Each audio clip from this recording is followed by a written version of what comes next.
Salut, bienvenue sur le journal. Aujourd'hui, on va parler de fourniture scolaire finalement, parce que c'est la préparation de la rentrée, donc j'ai envie de te partager ma façon de faire. Donc pour moi, finalement, sans stress, sans prise de tête, il y a juste un petit plan d'action, mais en fait, je fonctionne comme ça chaque année. Et ça marchait aussi étonnamment lorsque je travaillais. Par contre, lorsque je travaillais, c'était beaucoup plus stressant finalement. Et donc du coup, je pense que c'est une méthode plus dédiée aux personnes sans activité professionnelle, car sinon, elle pourrait être viable sur, on va dire, une avance de 3 semaines, quoi. Mais là, vraiment, c'est sur une semaine. Donc, ce que je fais, donc on va commencer par le commencement. Donc, elles ont terminé leur année scolaire. Donc, on a tout réuni. Donc, elles sont deux, donc dans deux cabas. Chacune a réuni toutes ses fournitures scolaires. Donc, normalement, j'aurais dû les trier au fur et à mesure, sauf que je m'y prends au dernier moment. Donc, les cabas ont passé l'été là-bas sous le séchoir.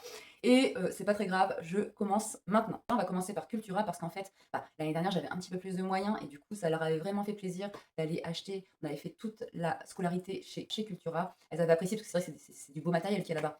Donc, cette année, ça va pas être possible. Par contre, je leur laisse quand même un petit budget entre 10 et 15 euros pour s'acheter, pour qu'elles puissent se faire un achat plaisir, genre un bel agenda, une belle trousse, enfin, voilà. Et je sais aussi qu'à Cultura, on va acheter le sac d'une de mes filles parce que c'est des sacs vraiment de qualité. Et en fait, je veux qu'elle les garde sur 2 ans parce qu'en fait, j'alterne une année sur l'autre pour l'achat du sac. Et vraiment, je suis vraiment. C'est vrai qu'ils sont coûteux, hein, j'en ai pour 60 euros, et c'est vrai qu'ils sont vraiment de bonne qualité, quoi. Enfin, celui de l'année dernière, il n'a pas bougé, quoi. Je suis sûre que même il pourrait faire 2-3 ans de plus, quoi. En ce qui concerne le budget CAF, donc je pense que tout le monde a le droit à cette prime, donc on reçoit une prime de la CAF, donc moi cette prime je la laisse dans une enveloppe. Bien sûr, j'utilise l'achat donc du coup de tout ce dont on a besoin pour le matériel scolaire. Donc cette prime-là sert pour les vêtements, le matériel, et ça sert pour les demandes de l'école. Des fois, il y a des participations financières en lien avec l'école.